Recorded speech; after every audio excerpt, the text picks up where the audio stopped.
ونعوذ بالله من شرور أنفسنا ومن سيئات أعمالنا من يهده الله فلا مضل له ومن يضلل فلا هادي له أشهد أن لا إله إلا الله وحده لا شريك له شهادة تنجي قائلها من النار وأشهد أن محمدا عبده ورسوله اللهم صل وسلم على نبينا محمد وعلى آله وأصحابه ومن استنى بسنته إلى يوم الدين أما بعد أيها الإخوة والأخوات السلام عليكم ورحمة الله وبركاته ثم اعلموا أن أصدق الحديث كتاب الله وخير الهدي هدي محمد صلى الله عليه وسلم وشر الأمور محدثاتها فإن كل محدثة بدعة وكل بدعة ضلالة وكل ضلالة في النار أيها الإخوة والأخوات Alhamdulillah, thumma alhamdulillah, segala puji bagi Allah subhanahu wa ta'ala yang telah memberi kesempatan kepada kita untuk kembali bertemu di malam hari yang berbahagia ini.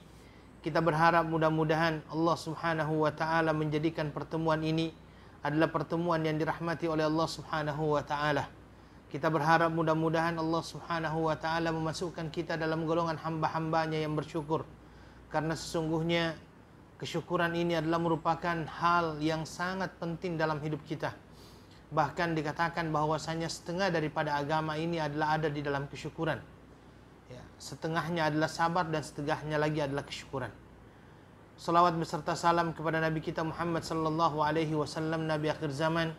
Kita berharap mudah-mudahan kita termasuk orang-orang yang senantiasa menjadikan Nabi sallallahu alaihi wasallam sebagai idola dalam hidup kita, menjadikan sunnah-sunnah Rasulullah sallallahu alaihi wasallam sebagai tuntunan dalam hidup kita, dan semoga Allah subhanahu wa ta'ala memudahkan kita dalam mengikuti sunnah-sunnah Rasulullah sallallahu alaihi wasallam. Taib, ayolah akhwat, pada malam hari ini kita sampai kepada dosa yang ke-70. Wah, ini betul-betul tinggal beberapa dosa lagi sudah selesai ini, ya. Oh, tak ada dosa lagi. Banyak dosa. Ini dosa-dosa besar. Tayyib. Ini sedikit lagi dosa-dosa besar insya-Allah, dan malam ini adalah dosa besar yang ke-70. Dosa besar yang ke-70 yaitu kufur nikmat. Kufranu ni'matil muhsin. Kufur nikmat. Tayyib, ayolah wal akhwat. Pertama, saya ingin sampaikan bahwasanya masalah hati ini adalah permasalahan yang perlu untuk kita berikan perhatian, ya. Karena hati ini boleh dikatakan dialah menjadi pengontrol terhadap apa yang kita lakukan, ya. Dan hati ini mempunyai amalan yang sangat banyak, ya. Banyak ibadah-ibadah yang dilakukan dengan hati. Salah satunya adalah syukur, ini juga bagian daripada hati ini juga. Walaupun nanti kita akan katakan bahwa sesungguhnya masalah syukur ini bukan hanya masalah hati, tetapi juga masalah lisan dan juga masalah jawarih. Malam ini kita akan memulakan dengan dosa yang ke-70, kufranu ni'matil muhsin. Kufur nikmat, ya, kufur nikmat. Yang pertama sekali, saya akan jelaskan dulu lawan daripada kufur. Jadi kalau kufur nikmat berarti syukur, ya kan? Syukur. Syukur ini kalau kita lihat secara bahasa, dia biasanya dimaknakan sebagai kesan yang nampak dalam diri binatang karena makanan. Biasanya kan kalau binatang itu banyak makan, maka dia akhirnya akan menjadi gemuk.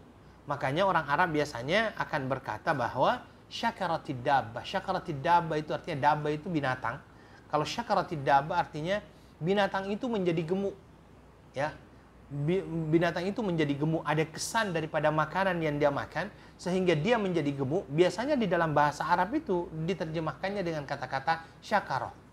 Ya, syakaratid dabbah itu artinya binatang itu menjadi gemuk. Kemudian ayolah akhwat, secara istilah, ya, secara istilah bahwasanya yang dimaksud dengan syukur di sini adalah, ya, yang dimaksud dengan syukur di sini adalah memuji kepada yang memberikan nikmat, memuji kepada yang memberikan nikmat. Dan cara memuji ini nanti mempunyai cara yang berbeza-beza. Oke? Para ulama memberikan beberapa pengertian berkenaan dengan masalah syukur ini. Termasuk diantaranya para ulama ada yang mengatakan bahwa yang dimaksud dengan syukur itu adalah li'tiraf lil mun'imi bin ni'mati ala wajhil khudu'. Mengakui pemberi nikmat terhadap nikmat yang Allah yang diberikan kepada kita dengan cara apa? Tunduk. Khudu', tunduk, patuh. Oke, ini sebagian ulama menyatakan demikian. Sebagiannya lagi mengatakan ats-tsana 'alal muhsin bi dzikri ihsanihi. Ats-tsana 'alal muhsin bi dzikri ihsanihi, memuji ya, memuji orang yang memberikan kepada kita kebaikan dengan menyebutkan kebaikannya. Ya, memuji orang yang memberikan kita kebaikan dengan menyebut kebaikannya. Nah, ini sebagian ulama mengartikannya demikian. Kemudian sebagiannya lagi mengatakan bahwasanya yang dimaksud dengan syukur itu adalah istifraghut taqah ala ta'ah. Melaksanakan segala kemampuan kita untuk menjalankan ketaatan, ya. Melaksanakan, mengerahkan segala kemampuan kita untuk melaksanakan yang namanya ketaatan. Jadi ketika kita diberikan yang namanya nikmat oleh Allah Subhanahu wa taala, maka kita membalasnya dengan apa? Dengan ketaatan kepada Allah Subhanahu wa taala. Tayyib. Maka di sini ayyuhal ikhwah wal akhwat, kesyukuran ini para ulama akhirnya menyatakan dia hanya akan terjadi dengan melalui 3 tahapan. Yang pertama sekali adalah apa? I'tiraful abdi bi ni'matillahi alaih. Yang pertama, kesyukuran itu dapat terjadi dengan 3 cara. Yang pertama adalah mengakui pemberi nikmat tersebut terhadap kita, ya. Mengakui nikmat yang diberikan oleh pemberi nikmat, yaitu Allah Subhanahu wa taala kepada kita. Kemudian yang kedua adalah memuji nikmat-nikmat dan pemberi nikmat tersebut kepada kita. Dan yang terakhir adalah kita kita mempergunakan kenikmatan tersebut dalam rangka ketaatan kepada Allah Subhanahu wa taala dan mencari keridhaan Allah Subhanahu wa taala. Maka di sini para ulama mengatakan bahwasanya syukur itu terdiri dari 3, al-i'tiraf, mengakui. Kemudian yang kedua adalah ats-tsana, memuji. Kemudian yang ketiga adalah menjalankan ketaatan, ya, dengan menggunakan kenikmatan-kenikmatan yang Allah berikan kepada kita, ya. Sebagian ulama mengatakan kesyukuran itu adalah khusyu'us syakir lil mashkur ma hubbihi lahu. Khusyuk, tunduk patuhnya orang-orang yang bersyukur kepada yang memberikan, ma hubbihi lahu, yang disertai dengan rasa cinta kepada yang memberi tersebut, ya. Ini adalah beberapa hal yang berkenaan dengan masalah syukur. Dan syukur itu sendiri menurut para ulama, dia senantiasa berada di 3 tempat. Yang pertama di dalam hati, yang kedua di lisan, dan yang ketiga di jawarih. Jawarih itu adalah dalam bentuk perbuatan, ya, dalam bentuk perbuatan.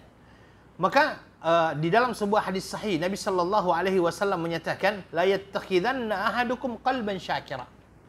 Jadi liyattakhidh ahadukum qalban syakira, hendaklah seorang di antara kalian meminta kepada Allah agar diberikan yang namanya qalban syakira.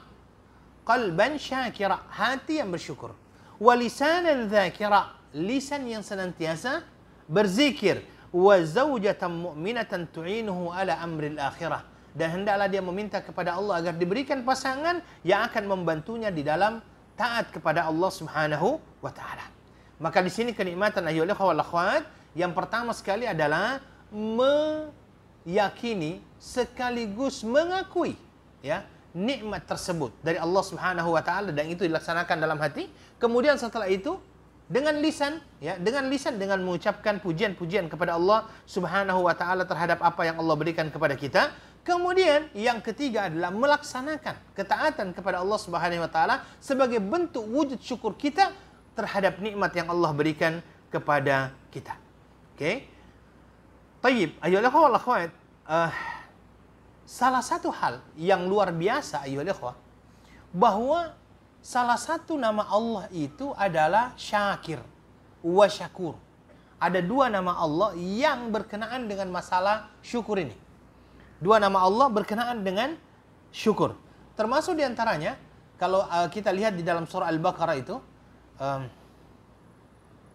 di dalam suratul Baqarah, ulaika alaihim salawatu min rabbihim wa rahmatullahi ulaika humul muhtadun.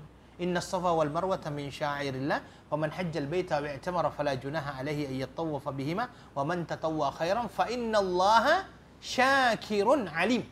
Allah Subhanahu wa taala menyatakan syakirun alim. Apa maknanya syakirun alim? Allah senantiasa akan senantiasa membalas kebaikan orang yang berbuat baik. Syakir, membalas kebaikan orang yang berbuat baik. Nah, itu kata-kata syakir. Kemudian ada kata-kata syakur. Dalam surah At-Taghabun itu dikatakan wallahu syakurun halim. Allah itu syakur, halim.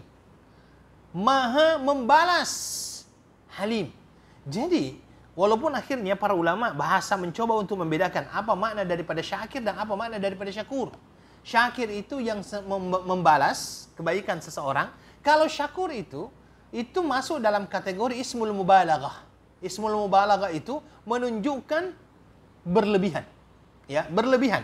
Yang menunjukkan bahwasanya Allah Subhanahu wa taala akan senantiasa membalas kebaikan orang-orang yang berbuat baik walaupun mungkin dia tidak beriman kepada Allah Subhanahu wa taala. Itu syakur. Ya, walaupun mungkin dia tidak beriman kepada Allah, tetapi Allah tetap akan membalas kebaikan orang-orang yang berbuat baik. Bagaimana Allah membalas kebaikan orang-orang tersebut? Yang pertama, taufiquhum lil khair. Allah Subhanahu wa taala akan tunjukkan kepadanya kebaikan-kebaikan. Allah akan memberikan kepadanya taufik untuk melakukan kebaikan-kebaikan tersebut. Sehingga Allah Subhanahu wa taala akan memberikan kepada dia pahala terhadap amalan yang dia lakukan. Ya, nah ini namakan dengan Allahu syakirun, ya, syakirun alim. Ya. Kemudian Allah Subhanahu wa taala senantiasa memuji hamba-hambanya yang bersyukur. Ya, senantiasa memuji hamba-hambanya yang bersyukur. Ini cara Allah Subhanahu wa taala. Kemudian saya katakan tadi, syakur itu adalah ismul mubalaghah, menunjukkan bahwa Allah senantiasa membalas kebaikan orang-orang yang melakukan kebaikan walaupun dia mungkin tidak beriman kepada Allah. Ya, contohnya bagaimana? Orang-orang yang tidak beriman kepada Allah, ketika dia melakukan kebaikan, Allah tetap akan membalasnya. Tetapi dia tidak di akhirat. Allah membalasnya di mana? Di dunia.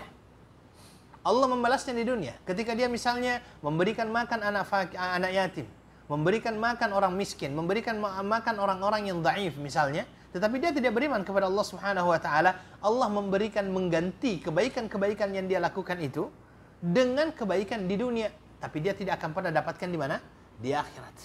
Tetapi untuk orang-orang yang beriman, maka berbahagialah menjadi orang-orang yang beriman bahwa Allah Subhanahu wa taala akan senantiasa memberikan kebaikan-kebaikan kepada orang-orang yang beriman baik di dunia maupun di akhirat. Ya, ini adalah hal yang memang perlu untuk perlu untuk kita senantiasa ketahui bersama bahwasanya Allah Subhanahu wa taala akan memberikan, ya, membalas kebaikan orang-orang siapapun dia, ya, kalau dia melakukan kebaikan di dunia ini. Maka ada hadis sahih dalam Al-Bukhari dari hadis Abi Hurairah radhiyallahu an, dikatakan bahwasanya ini adalah hadis yang sangat-sangat kita ketahui berkenaan dengan seseorang yang berjalan, kemudian setelah itu dia dalam keadaan kehausan, akhirnya dia turun ke dalam perigi. Dia minum di perigi tersebut, kemudian setelah itu dia naik dan dia melihat ada seekor anjing yang sedang mengeluarkan lidahnya yang menunjukkan kalau seandainya ia dalam keadaan kehausan. Kemudian akhirnya dia kembali buka sepatunya itu. Kemudian dia turun, kemudian dia berikan minum air anjing tersebut. Kemudian akhirnya dia bersyukur, dia berikan minuman kepada anjing tersebut dan Allah Subhanahu wa taala membalas kebaikannya. Bagaimana Allah membalas kebaikannya? Allah ampuni dosa-dosanya, ya. Allah ampuni dosa-dosanya dan karena itu dia akhirnya dimasukkan oleh Allah ke dalam syurganya. Makanya di dalam sebuah hadis yang lainnya dikatakan, sahabat Nabi sallallahu alaihi wasallam bertanya, "Ya Rasulullah, ya, wa inna lana fil bahaimi la ajra?" Qala fi kulli kabidin ratbatin ajra. Jadi para sahabat bertanya, "Ya Rasulullah, apakah ketika kita berbuat baik kepada binatang sekalipun, ya, berbuat baik kepada binatang sekalipun, kita akan dapatkan pahala? Kata Nabi SAW, setiap yang bernyawa, kamu akan mendapatkan pahala di situ. Oke? Ini hal yang luar biasa bagi orang-orang yang mensyukuri nikmat yang Allah berikan kepada dia. Kemudian yang saya katakan tadi, ayyuhal ikhwah wal akhwat, bahwasanya kesyukuran ini adalah setengah daripada agama. Setengahnya lagi adalah apa? Adalah kesabaran. Ya. Setengahnya adalah syukur dan setelahnya lagi adalah kesabaran. Ya. Maka Nabi Shallallahu Alaihi Wasallam menyatakan bahwasanya ajaban li amril mu'min, sangat mengherankan, menakjubkan perkara seorang yang beriman. Semua perkaranya baik. Kalau dia tertimpa musibah, dia bersabar. Ya, ketika dia mendapatkan kebaikan, dia bersyukur. Maka segala segala perilaku kaum muslimin itu adalah sesuatu yang menakjubkan. Ya, dan di dalam Al-Qur'an Allah Subhanahu wa taala menyatakan inna fi dzalika laayatin likulli sabarin syakur. Sesungguhnya hal itu menjadi tanda-tanda bagi orang-orang yang senantiasa bersabar dan bersyukur kepada Allah Subhanahu wa taala. Ini berkenaan dengan masalah syukur. Selain bersyukur, berterima kasih kepada Allah Subhanahu wa taala atas kebaikan yang Allah berikan kepada kita, kita juga perlu untuk membiasakan berterima kasih kepada orang yang berbuat baik kepada kita. Makanya di sini ayyuhal ikhwah wal akhwat, yang dimaksud sebenarnya di dalam bab ini ataupun dosa yang ke-70 ini adalah apa? Tidak berterima kasih kepada orang yang berbuat baik kepada kita. Itu termasuk dosa besar. Jadi bukan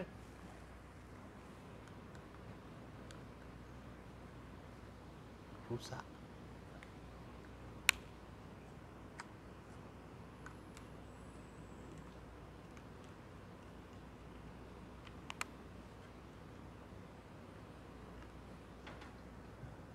Oke.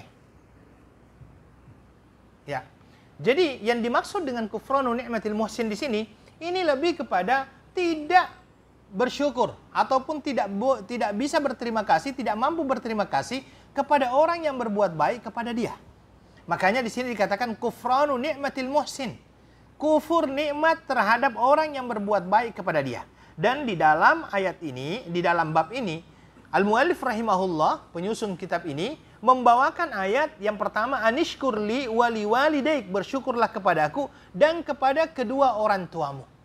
Ya, bersyukurlah kepadaku dan kepada kedua orang tuamu. Di sini Allah Subhanahu wa taala menjelaskan kepada kita kedudukan orang tua dan ianya setelah kepada Allah Subhanahu wa taala. Dan itu memang di dalam surah Al-Isra juga sudah dijelaskan, wa qadha rabbuka alla ta'budu illa iyyah wa bil walidaini ihsana. Allah perintahkan kepada kamu agar tidak menyembah kecuali kepadanya, wa bil walidaini ihsana, dan kepada kedua orang tua hendaklah kita berbuat baik. Berbuat baik kepada kedua orang tua ini adalah bagian daripada mensyukuri, ya, bersyukur terhadap apa yang telah orang tua berikan kepada kita. Berbuat baik kepada kedua orang tua. Makanya ayyuhal ikhwah wal akhwat, dalam hal ini memang merisaukan. Karena kenapa? Kita hidup di zaman yang kata Nabi sallallahu alaihi wasallam, antalidal amatu rabbataha. Ya, antalidal amatu rabbataha. Seorang anak melahirkan tuannya dan majikannya. Para ulama ketika menafsirkan ayat ini, hadis ini menyatakan bahwasanya maksud daripada hadis ini, di akhir zaman banyak sekali orang-orang yang akan durhaka kepada kedua orang tuanya. Dan itu adalah sesuatu yang sangat menjadikan kita takut, khawatir. Karena kita berada di zaman tersebut. Di zaman banyaknya orang-orang yang berbuat dosa kepada kedua orang tuanya. Banyaknya anak-anak yang membantah kedua orang tuanya. Banyaknya anak-anak yang tidak mau diatur oleh kedua orang tuanya. Sampai-sampai ada seorang ulama yang mengatakan, salah satu tanda kamu sudah berdosa kepada kedua orang tuamu adalah ketika orang tuamu takut untuk berbicara kepadamu. Itu sudah merupakan bagian daripada dosa kepada kedua orang tua. Ketika orang tua kita sudah tidak mau lagi untuk memberitahu kepada kita, dan ketika dia memberitahu kepada kita, khawatir dia beritahu kepada kita, takut dia beritahu kepada kita, itu sudah merupakan tanda-tanda bahwa sesungguhnya kita tidak termasuk orang-orang yang berbakti kepada kedua orang tua. Ya, ini ulama mengatakan demikian, dan kita sudah sampai di abad tersebut. Antalidal amatu rabbataha, banyaknya orang-orang yang durhaka kepada kedua orang tuanya. Padahal Allah Subhanahu wa taala menjadikan orang tua itu, ya, menjadikan orang tua itu sebagai tingkatan kedua setelah Allah Subhanahu wa taala. Siapapun itu, tidak ada yang bisa menggantikan posisi orang tua di dalam diri kita, ya, kecuali Allah Subhanahu wa taala dan Rasulnya. Itu yang disampaikan oleh Allah Subhanahu wa taala. Makanya di dalam ayat ini dikatakan anishkur li wa liwalidaik, hendaklah engkau bersyukur kepada aku dan juga kepada kedua orang tuamu, karena sesungguhnya orang tua telah berjuang untuk membesarkan kita. Telah berjuang untuk membesarkan kita. Dan saya kira semua orang yang menjadi orang tua saat ini itu mengetahui betul bagaimana dia berjuang untuk membesarkan anaknya, bagaimana dia, ya, bertungkus lumus istilahnya, berusaha, ya, untuk membesarkan anak-anaknya. Dan saya kira hal yang paling menyakitkan bagi orang tua adalah ketika anak-anaknya sudah mulai tumbuh dewasa dan remaja, kemudian dia tidak mau mendengar atau bahkan tidak mau diatur oleh orang tuanya. Setelah selama ini mungkin dia disayang-sayang dan apa semuanya, kemudian setelah itu dia tumbuh dan berkembang dan tidak mau mengikuti lagi apa yang disampaikan oleh kedua orang tua. Ini menjadi hal yang perlu untuk kita pertimbangkan, bahwasanya dosa kepada orang tua itu adalah sesuatu yang sangat besar. Bahkan di dalam Al-Quran Allah menyatakan, wa in jahadaka ala an tusyrika bima laysa laka bihi ilm fala tuti'huma wa sahibhuma fid dunya ma'rufa. Bahkan ketika orang tua misalnya, ya, ya, mengajak kita untuk melakukan kedurhakaan, ya, syirik, ya, melakukan kedurhakaan syirik kepada Allah Subhanahu wa taala, Allah hanya mengatakan la tuti'huma, jangan taati dalam hal tersebut. Tetapi Allah sudah memberikan setelah itu statement ataupun sebuah pernyataan, wasahibhuma fid dunya ma'rufa, hendaklah tetap engkau memperlakukannya di dunia ini dengan baik. Hendaklah engkau tetap memperlakukannya di dunia ini dengan baik. Kita perlu untuk mencontoh Uwais Al-Qarni, orang yang tidak dikenal di dunia tapi sangat dikenal di langit. Kita perlu untuk membaca Uwais Al-Qarni yang rela menggendong ibunya, ya, setiap hari demi membawa ibunya pergi haji. Ya. Kita perlu untuk mencontoh Uwais Al-Qarni yang begitu baktinya kepada ibunya sehingga namanya sangat dikenal di langit walaupun dia tidak dikenal di dunia. Sampai-sampai Nabi Shallallahu Alaihi Wasallam tidak bertemu dengan beliau. Tetapi Nabi Shallallahu Alaihi Wasallam menyatakan, kalau seandainya suatu hari nanti ada seseorang yang datang dari Yaman bernama Uwais Al-Qarni, minta doa kepadanya karena sesungguhnya doanya akan diijabah oleh Allah Subhanahu wa taala. Dan orang-orang senantiasa mencari dia.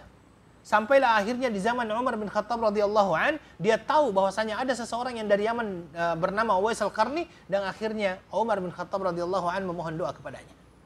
Itulah Uwais Al-Qarni, baktinya kepada ibunya. Dan ini kita memerlukan orang-orang seperti itu.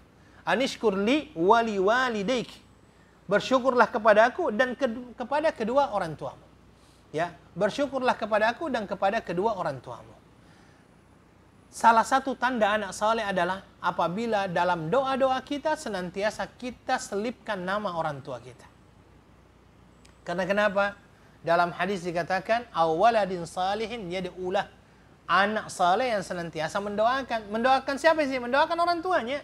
Maka kalau seandainya kita mau dikatakan sebagai anak saleh, setiap dalam doa kita nama orang tua harus ada. Jangan sampai kita tidak pernah mendoakan orang tua kita. Ya, wallahu taala alam. Ini yang pertama. Kemudian yang kedua, ya akhwat, la yashkurullah man la yashkurun nas. Tidak akan bersyukur kepada Allah orang yang tidak bersyukur kepada manusia. Ya, sebenarnya bersyukur sini maknanya tidak berterima kasih, ya, kepada manusia. Thayyib ayyuhal akhwat. Manusia dalam hidupnya ini adalah makhluk sosial. Manusia itu adalah makhluk sosial. Dia senantiasa berhubungan dengan orang. Dan tidak ada manusia yang tidak tidak ada manusia yang tidak bisa, tidak ada manusia yang bisa, ya, tidak ada manusia yang bisa hidup sendirian. Tidak akan pernah. Walaupun sebenarnya setelah itu misalnya dia dicampak di tengah hutan misalnya kan, hidup, dia tidak akan pernah mampu untuk hidup sendiri. Karena dia memerlukan masyarakat, dia memerlukan orang lain dalam hidupnya. Sebagai contoh misalnya, saya berikan contoh yang diberikan berkenaan dengan Nabi Adam. Nabi Adam itu pertama kali tinggalnya di mana? Di surga kan? Apa yang tidak ada di surga? Segala sesuatunya ada. Tetapi yang dia tetap meminta kepada Allah agar diciptakan untuknya teman. Maka Allah menciptakan Ummuna Hawa untuk menemani Nabiullah Adam alaihissalatu wassalam di surga. Ya. Karena memang manusia itu memerlukan orang lain dalam hidupnya. Dan di dalam pergaulan itu, maka ada beberapa hal yang tidak mungkin tidak terjadi. Yaitu apa? Saling bantu-membantu. Saling beri-memberi. Saling bantu-membantu. Yang kaya memberikan kepada yang miskin membantu yang kaya. Begitulah kehidupan. Dan bahkan kalau boleh saya katakan, orang kaya itu lebih memerlukan orang miskin daripada orang miskin memerlukan orang kaya. Ya. Orang kaya itu lebih memerlukan orang miskin daripada orang miskin memerlukan orang kaya. Kenapa? Karena orang miskin, dia mempunyai banyak harta. Dan kalau seandainya orang miskin tidak mau menerima hartanya orang kaya, itu akhirnya dia tidak bisa berinfak dan bersedekah. Ya kan? Dan yang perlu untuk kita pahami bersama, seseorang dikatakan orang kaya karena adanya orang miskin. Kalau tidak ada orang miskin, mana ada yang dikatakan orang kaya? Tidak ada orang yang dikatakan kaya kalau tidak ada orang miskin.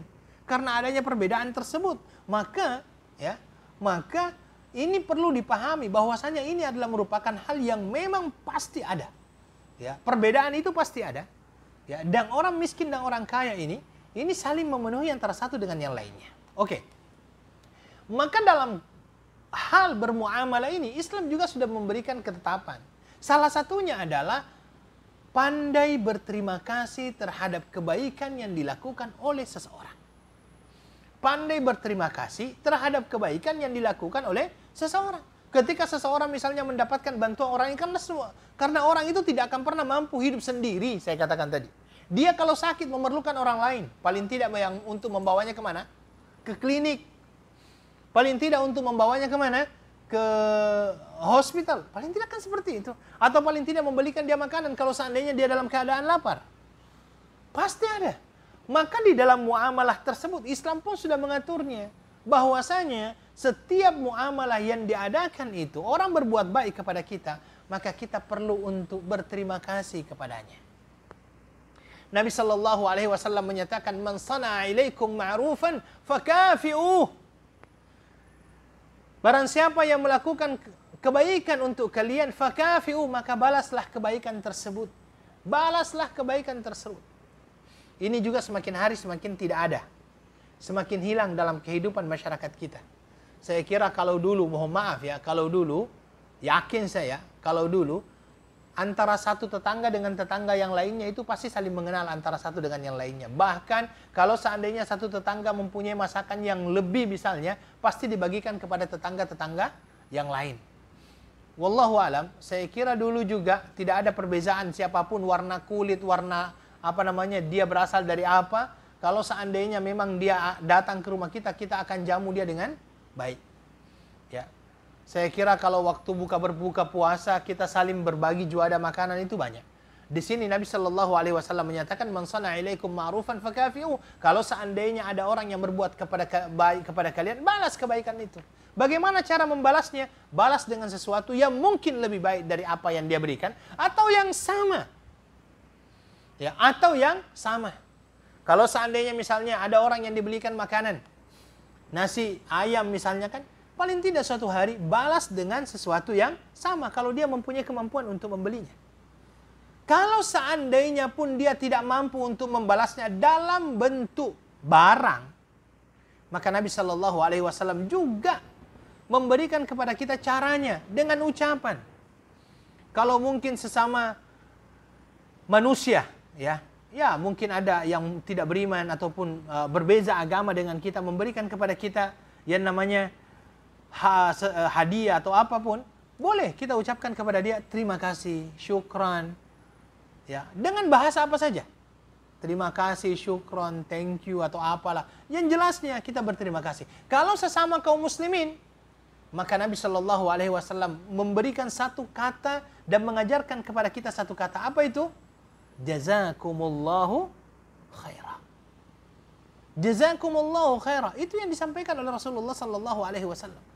Ya. Jazakumullahu khaira. Semoga Allah membalas kebaikan kamu dengan kebaikan yang lebih banyak.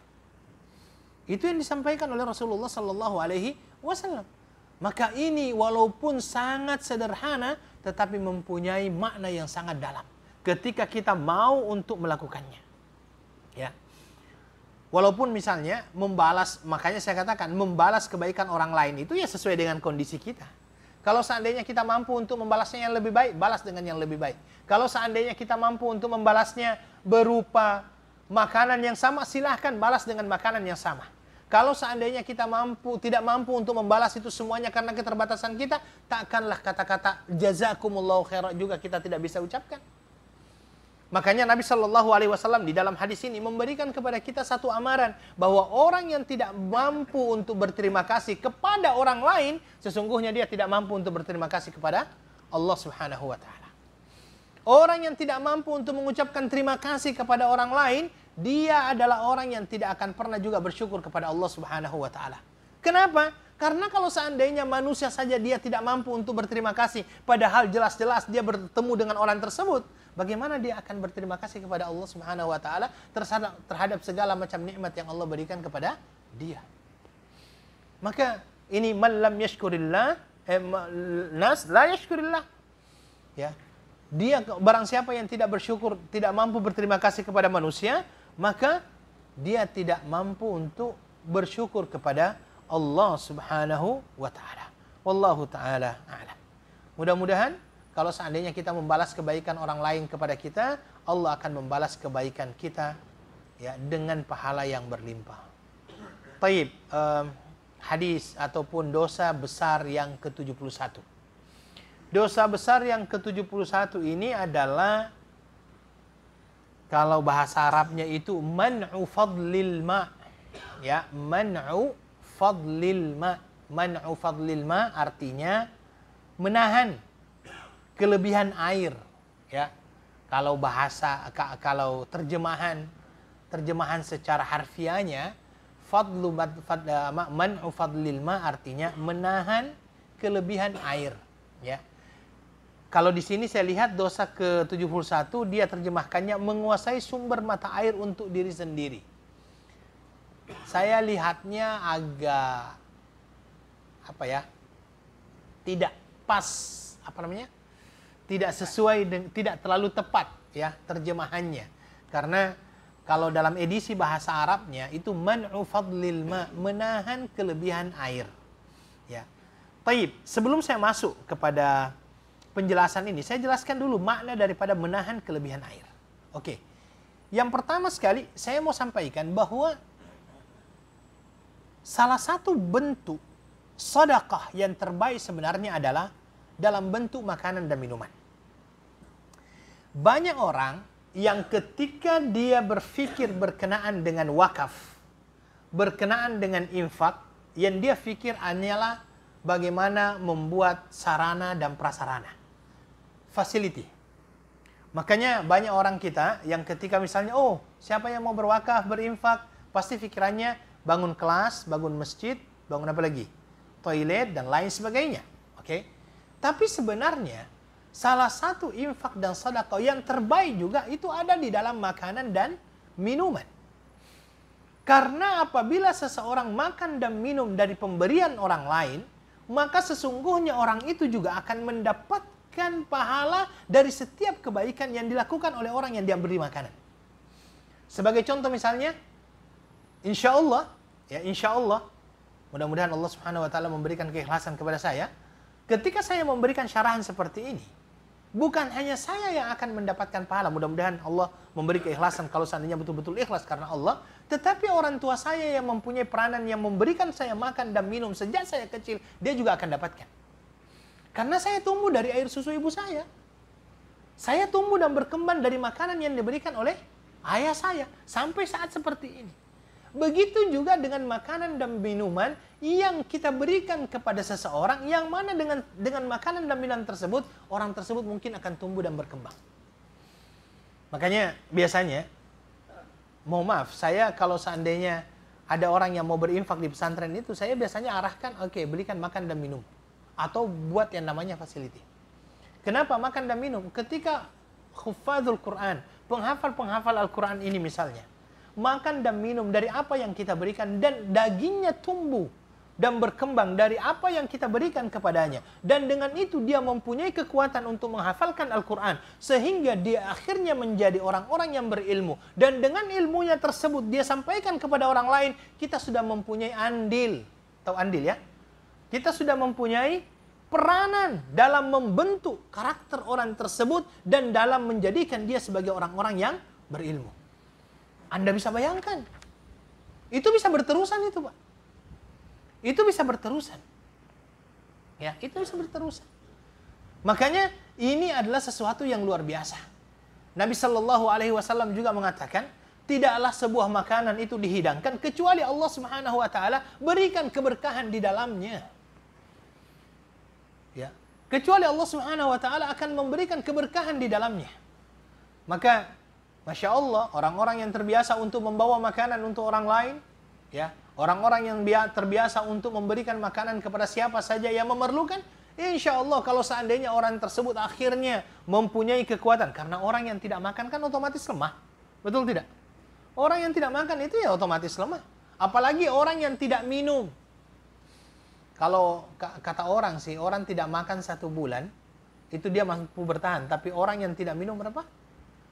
7 hari atau 14 hari itu paling lama. Tidak minum, itu bisa wafat juga, ya. Maka ini adalah hal yang luar biasa, bahwa makanan dan minuman yang kita hidangkan untuk orang-orang yang menuntut ilmu misalnya, atau makanan dan minuman yang kita berikan kepada orang-orang dan makanan dan minum yang kita berikan itu membantu dia di dalam beribadah kepada Allah Subhanahu Wa Taala, maka itu adalah sesuatu yang sangat luar biasa pahalanya, ya. Sangat luar biasa pahalanya. Maka salah satu dosa besar itu apa? Salah satu dosa besar itu adalah ketika seseorang mempunyai kelebihan air, tetapi dia tidak mau berikan kepada orang lain. Yang saya maksudkan kelebihan air di sini, kalau sekarang sepertinya susah dapatkan ini Pak, di Singapura khususnya. Karena yang namanya air di sini kan semuanya sudah di ini. Yang dimaksudkan dengan kelebihan air di sini, ya akhwat, ini mungkin konsepnya itu konsep yang dulu. Orang gali sumur misalnya. Orang gali sumur, kemudian setelah itu kan ada airnya. Kemudian setelah itu, padahal itu air misalnya adalah tanah, misalnya tanah masyarakat. Bukan pun tanah dia. Tanahnya adalah tanah masyarakat. Tetapi dia kuasai sendiri itu. Tidak boleh ada orang lain yang boleh mengambil air tersebut. Nah, inilah yang masuk dalam kategori dosa besar. Yang kedua, yang bentuknya adalah apa? Kalau seandainya ada sungai yang mengalir di tanah kita. Ya, ada sungai yang mengalir di tanah kita. Biasanya kan ada orang yang dulu-dulu itu mempunyai tanah yang luas-luas. Dikarenakan dia mempunyai tanah yang luas-luas, salah satu mungkin sungai itu lalu di tanahnya. Yang dimaksud menahan kelebihan air, dia tambak sungai tersebut sehingga sungai itu tidak bisa mengalir kepada orang lain. Dan dia hanya memperbolehkan orang mengambil air kalau seandainya orang itu bayar. Nah ini dia tambak, padahal itu bukan dari dia, itu dari Allah Subhanahu. Sungai dia tambak. Nah ini juga tidak diperbolehkan. Kecuali kalau tanah itu semuanya milik dia, silahkan. Atau ini terkeluar, konsep ini terkeluar kalau seandainya air tersebut memang diuruskan oleh negara. Ini terkeluar. Yang dimaksud di sini adalah menguasainya untuk kepentingan pribadi, diri sendiri. Ini yang tidak boleh.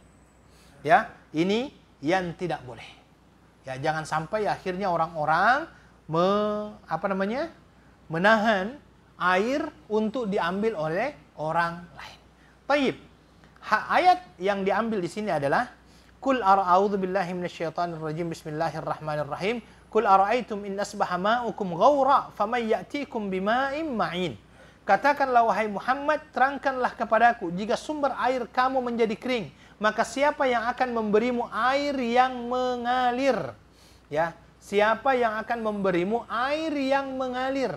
Ini jelas bahwasanya Allah Subhanahu wa taala yang memiliki air tersebut, Allah Subhanahu wa taala yang menjalankannya, dan Allah Subhanahu wa taala yang memberikannya kepada manusia. Ingat, segala apa yang ada di langit dan di bumi ini, ya Allah ciptakan untuk kepentingan manusia.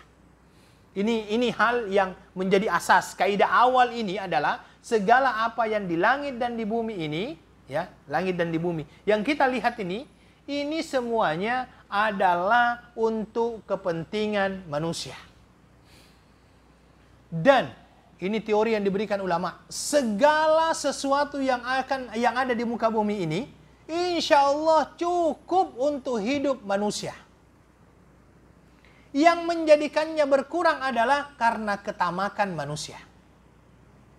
Ya, biasanya ada orang yang mengatakan ikan sudah mulai berkurang. Sebenarnya tidak berkurang. Ada orang tamak yang mengambil lebih sehingga yang lainnya tidak dapat. Ya, ini teori yang diberikan ulama bahwa segala sesuatu yang ada di muka bumi ini cukup untuk manusia. Kalau seandainya ada manusia yang tidak dapat, berarti ada satu orang atau beberapa orang yang tamak sehingga dia mengambil lebih, yang lainnya tidak mendapatkan bagian. Itu adalah merupakan teori yang diberikan oleh para ulama. Karena segala sesuatunya itu sudah diberikan oleh Allah untuk manusia.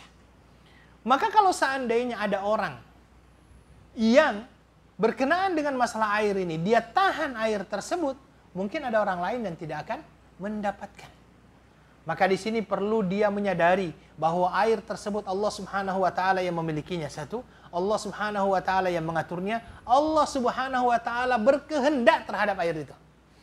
Kalau Allah menghendakinya mengalir, mengalir. Kalau Allah menghendakinya berhenti, berhenti. Saya masih ingat di zamannya, kalau tidak salah di Mesir itu, di Sungai Nil dulunya. Sungai Nil dulunya itu biasa kering. Ya, biasa kering, sehingga karena biasa kering itu ada sebuah ritual yang dilakukan oleh penduduk Mesir mengorbankan seorang gadis di sungai tersebut sebagai bentuk pengorbanan agar sungai itu bisa mengalirkan airnya lagi. Ya, sampai akhirnya terdengar oleh gubernur daripada Mesir pada saat itu, kalau tidak salah Amr bin As radhiyallahu an, akhirnya dia berkata kepada sungai, wahai sungai, engkau adalah makhluk Allah Subhanahu wa taala, ya. Maka atas izin Allah Subhanahu wa taala alirkanlah airmu. Ya. Maka serta-merta air tersebut tetap mengalir, dan alhamdulillah sampai sekarang yang dinamakan dengan Sungai Nil kan tetap mengalir kan. Dan sudah tidak ada lagi yang namanya persembahan berupa gadis di Sungai Nil. Maka segala sesuatunya itu tunduk dan patuh kepada kuasa Allah Subhanahu wa taala. Ya, tunduk dan patuh kepada kuasa Allah Subhanahu wa taala. Dan ini perlu untuk kita yakini dalam hati kita bahwa air itu kalaupun banyak akan berhenti kalau Allah yang berkehendak. Air itu akan mengalir kalau Allah yang berkehendak. Dan tidak ada yang mustahil kalau Allah yang menghendaki. Mari kita belajar daripada peristiwa Ma' Zamzam, air Zamzam. Siapa yang pernah menyangka bahwa di tengah padang pasir seperti Mekah itu, bahkan dia hanyalah sebuah lembah karena dikelilingi oleh gunung. Jadi Mekah itu sebenarnya dikelilingi oleh gunung itu. Dia lembah. Wadin. Itu akhirnya keluar yang namanya air. Dan tidak terputus sampai hari ini. Ini kan hal yang luar biasa. Ya. Ini adalah hal yang luar biasa. Bahkan air Zamzam ini bukan hanya sekedar air. Karena sesungguhnya ia bisa menjadi makanan. Bukan hanya sekedar air, bahwa dia bisa menjadi makanan. Makanya kalau tidak salah ada seorang sahabat itu yang ketika mencari Nabi Shallallahu Alaihi Wasallam di Mekah, dia takut, ya, karena semua orang yang mau bertemu dengan Nabi pada saat di Mekah itu pasti dia akan dipukuli, pasti akan disiksa oleh kaum kafir Quraisy. Ya, apa yang dia lakukan? Kata dia, dan dia waktu itu kan dia berasal dari Al-Ghifar. Kalau tidak salah Abu Dzar Al-Ghifari itu, dia berasal dari suku Al-Ghifar yang cara berbicaranya itu, lahjahnya, logatnya itu berbeda dengan dengan orang Mekah. Sehingga dia takut kalau dia buka mulut mau beli makanan misalnya, orang tahu kalau dia bukan ahli Mekah. Maka apa yang dia lakukan? Kata dia, saya berada di dalam masjid, di dalam Al-Haram Mekah itu, kemudian hanya meminum air Zamzam selama 1 bulan lamanya tanpa makan. Itu yang dia lakukan. Ya. Itu yang dia lakukan. Maka sangat terkeji orang-orang yang mencoba untuk menahan air. Ya, sangat terkeji perbuatan orang-orang yang tidak mau membagi air, padahal air itu adalah milik dari Allah Subhanahu wa taala yang Allah Subhanahu wa taala jalankan dan alirkan, baik dalam bentuk di sungai, di danau dan lain sebagainya. Baik, yang kedua adalah la tamna'u fadlal ma' litamna'u bihil kala'. Janganlah kalian menghalangi air yang lebih untuk dimanfaatkan, karena itu berarti kalian menghalangi rerumputan dari air. Menghalangi rerumputan dari air. Dalam bentuk seperti ini, saya berikan contoh pertanian. Pertanian biasanya yang dinamakan dengan sawah, kalau ada yang pernah lihat sawah di desa-desa itu kan, dia biasanya bertingkat-tingkat biasanya. Bertingkat-tingkat biasanya sawah itu. Kalau hujan, yang mana kira-kira pertama kali yang banyak airnya? Dari atas. Oke? Dari atas. Dari atas ke bawah terus ke bawah begitu kan? Yang dilarang adalah ketika misalnya di atas sudah penuh, kemudian dia tahan air itu agar tidak mengalir ke bawah, sehingga yang di bawah ini tidak dapat air. Ini adalah sesuatu, ini termasuk dalam dosa besar. Sehingga kalau seandainya sawahnya itu panen terus, karena terus mendapatkan air, sedangkan yang di bawahnya kering, tidak pernah panen. Ya, tidak pernah panen. Ini adalah tidak diperbolehkan di dalam Islam. Makanya Nabi Shallallahu Alaihi Wasallam itu pernah ada 2 orang sahabat yang berselisih, berbeda pendapat dalam masalah ini. Kemudian akhirnya dia datang kepada Nabi Shallallahu Alaihi Wasallam. Kata Nabi Shallallahu Alaihi Wasallam, penuhi dulu kebunmu, setelah penuh baru alirkan kepada yang lainnya. Ya, jangan sampai menahan kelebihan air yang mengalir yang ada di kebunmu. Itu kata Rasulullah Shallallahu Alaihi Wasallam. Kemudian hadis dalam riwayat Al-Bukhari dikatakan, la tabi'u fadlal ma'. Janganlah kalian menjual belikan kelebihan air. Ya, janganlah kalian menjual belikan kelebihan air. Yang dimaksud dengan menjual belikan kelebihan air ini adalah yang seperti tadi. Dia tahan air itu di sawah yang paling atas, kemudian setelah itu ente mau air tidak? Kalau mau air bayar dulu, dialirkan terus. Itu yang dimaksud dengan la tabi'u fadlal ma'.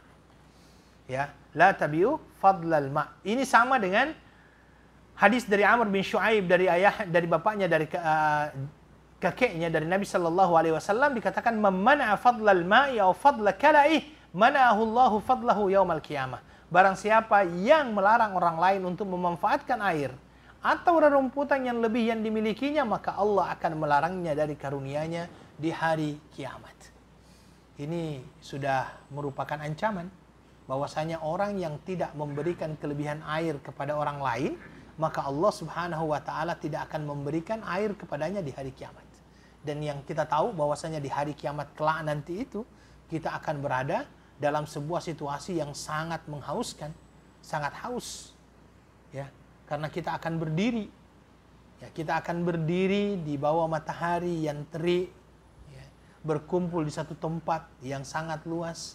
Jangan sampai Allah tidak memberikan kepada kita minum hanya dikarenakan di dunia kita terlalu tamak dengan air, yang mana air tersebut sebenarnya bukan diusahakan oleh kita, tetapi Allah yang memberikannya. Ya, Allah yang memberikannya, jangan sampai. Oke, tapi seperti ini, konsep seperti ini saya kira tidak ada lagi di Singapura ya. Tidak ada di Singapura konsep seperti ini, karena semuanya sudah diaturkan dan tidak ada orang yang boleh untuk membuat.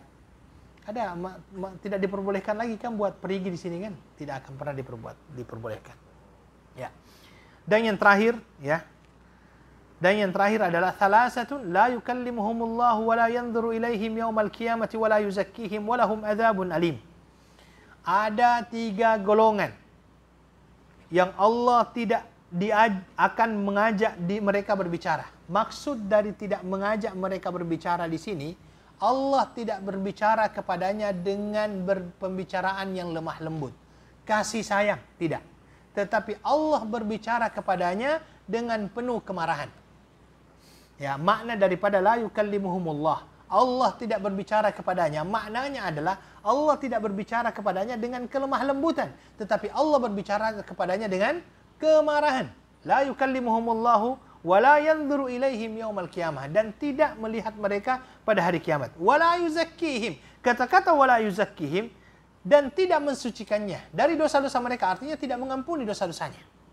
Walahum adzabun alim, dan bagi mereka siksa yang sangat pedih. Siapa mereka? Yang pertama, kata Nabi sallallahu alaihi wasallam, rajulun ala fadli ma'in bil falati yamnauhu ibn sabil. Seseorang yang menguasai simpanan air di padang pasir seperti perigi, dan dia tidak bolehkan para musafir untuk mengambil air tersebut. Seorang musafir padang pasir, apa yang terjadi kira-kira? Yang ada di pikiran kita, mereka perlu air. Air itu adalah sesuatu harta yang mungkin sangat berharga. Air itu, ya, itu berada di tengah padang pasir. Orang perlu air, dan jarang-jarang ada air di tengah padang pasir. Dan orang yang mempunyai kelebihan air, kelebihan ya, kata-kata kelebihan, berarti dia untuk dia sendiri sudah lebih, sudah cukup. Kalau dia sendiri belum cukup, oke. Tetapi kalau seandainya dia sendiri sudah cukup, kemudian ada musafir yang berjalan dan mungkin meminta air atau memerlukan air dan dia tidak berikan, maka itu termasuk dosa yang sangat besar. Ya, ini yang pertama. Yamnauhu ibnas sabil. Dia tidak berikan, dia tidak mau memberikannya kepada para musafir yang musafir berjalan di tempat tersebut. Yang kedua adalah warajulun baya'al imam la yubayyuhu illa lidunya fa inna atahu minha wa fala wa illam yu'tihi minha lam yafilah. Seseorang yang menyatakan setia terhadap imam, membaiat imamnya, tetapi kesetiaannya terhadap pemimpinnya itu semata-mata karena dunia. Kalau seandainya dia dapat, dia akan setia. Kalau seandainya tidak dapat, dia menarik diri. Nah, ini termasuk orang-orang yang akan mendapatkan azab pada hari kiamat. Ya, maksudnya mengikuti imam, mengikuti aturan-aturan daripada pemerintah. Tetapi dia mengikuti aturan pemerintah itu semata-mata karena dunia. Wah, kita ikuti aturan ini karena ini ada begininya, ada bonusnya, ada ini. Ini hanya semata-mata karena itu. Kalau tidak dapat bonus, dia tidak mau ikuti. Hati-hati. Itu juga adalah termasuk dosa yang besar. Dan yang terakhir, ayyuhal ikhwal akhwat, di dalam ayat ini, ya, di dalam hadis ini dikatakan warajulun ba'a rajulan sil'atan ba'dal asr. Seseorang, ya, penjual menjual barangnya setelah asar. Kemudian dia bersumpah kepada Allah Subhanahu wa taala bahwa ia membelinya dengan harga sekian-sekian sehingga pembeli mempercayainya, tetapi itu tidak benar. Maksudnya bagaimana? Biasanya penjual itu paling pandai. Ketika ada orang yang membeli, ini berapa harganya? Oh, dia harganya sekitar 150 misalnya. Oh, mahal. Boleh tak tawar? Oke, boleh tawar. Berapa tawarnya? 120. Oh, tak boleh. 120 itu belum masuk modal saya. Saya ambilnya ini 125. Ya kan? 125. Saya belinya ini modal utamanya ini 125. Padahal tidak seperti itu. Ini yang melakukan seperti itu, kata Nabi Shallallahu Alaihi Wasallam, masuk dalam kategori dosa-dosa besar. Ya, karena kenapa? Dia berbohong. Dia berbohong. Dia bersumpah atas nama Allah dan melakukan kebohongan dengan sumpah tersebut. Seolah-olah betul-betul dia itu, oh ini apalagi namanya, modalnya sekian dan sekian. Padahal tidak. Maka hati-hati kepada para pedagang. Hati-hati kepada para pedagang, penjual. Memang benar bahwasanya kebanyakan daripada al-kasb, hasil rezeki itu terdapat dalam perdagangan. Tetapi perlu untuk kita ketahui bahwasanya banyak juga hal-hal berkenaan dengan pedagang yang mana Nabi Shallallahu Alaihi Wasallam mengancam mereka dengan neraka. Salah satunya ini. Salah satunya ini. Seorang pedagang yang terlalu mudah untuk bersumpah dengan nama Allah, kemudian setelah itu menyatakan bahwasanya modal saya sekian dan sekian. Ya, saya mengambilnya sekian dan sekian. Harganya sekian dan sekian. Padahal tidak seperti itu. Ya, mungkin saja jauh lebih murah dari apa yang dia sampaikan agar orang itu tertarik dan akhirnya orang itu membeli dengan harga seperti yang dia sampaikan. Terkadang ada orang sampai mengatakan, saya sendiri rugi ini. ini saya belinya 125, saya jual kepada Anda 120. Tak balik modal. Kira-kira itu masuk akal tidak itu ada orang yang mau menjual dalam keadaan rugi? Kecuali kalau barang expired mungkin iya, ya. Tetapi kalau seandainya seperti itu memang banyak bohongnya. Atau mungkin saja ikan misalnya di pasar, baru tadi malam datang, padahal mungkin sudah 1 minggu ada di dalam box dia kan. Nah, ini semuanya adalah hal-hal yang perlu untuk kita hindari, karena jangan sampai kita bersumpah atas nama Allah agar kita mendapatkan keuntungan dunia dari itu semuanya. Wa na'udzubillahi min dzalik.